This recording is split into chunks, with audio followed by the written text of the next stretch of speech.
Hello, welcome to Poetry Changes Lives, this book of poetry, history, and a thought for the day.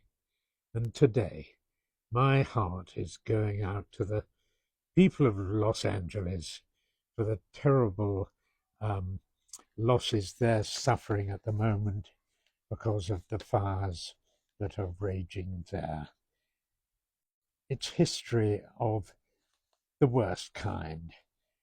We're living in history, the history of climate change apart from anything else.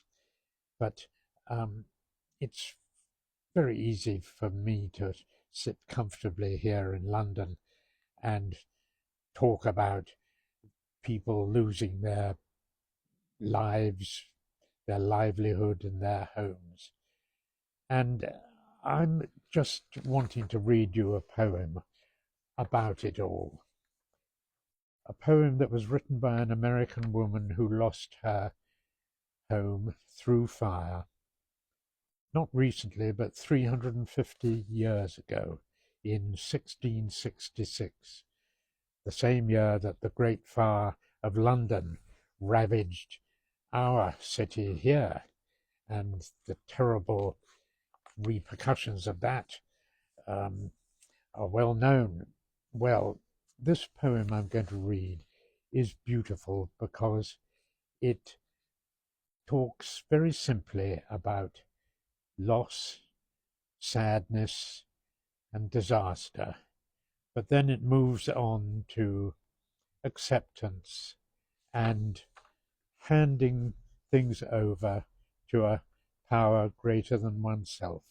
And it's just such a beautiful response, I think, to disaster. And without being patronizing, not without wishing to sound patronizing, I do think it's a great example of of a simple response to a terrible event. I'm going to read it. It's called On the Burning of Our House by a lady called Anne Bradstreet. Here we are. In silent night, when rest I took, for sorrow near I did not look.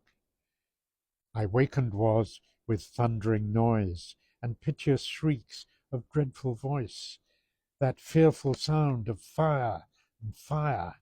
Let no man know is my desire.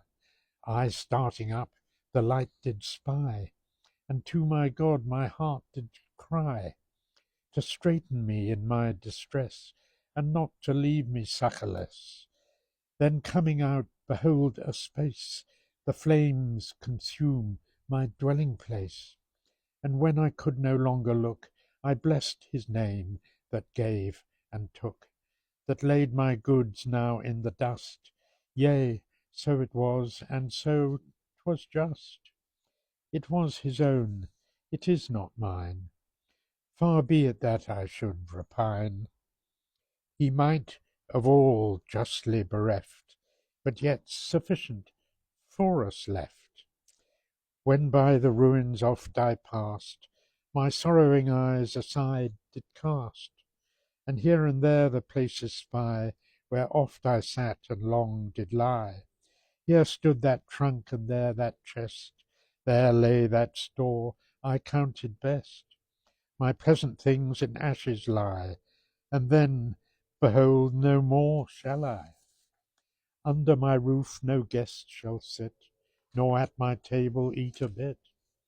No pleasant talk e'er be told, nor things recounted done of old. No candle e'er shall shine in thee, nor bridegroom's voice heard shall be. In silence ever shalt thou lie. Adieu, adieu, all's vanity.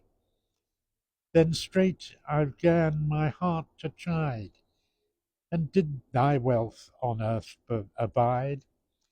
Didst fix thy hope on mouldering dust? The arm of flesh didst make thy trust?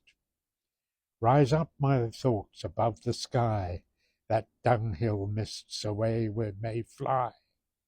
Thou hast a house on high erect, framed by that mighty architect, with glory richly furnished. stands permanent, though this be fled. It's purchased and paid for too by him who hath enough to do.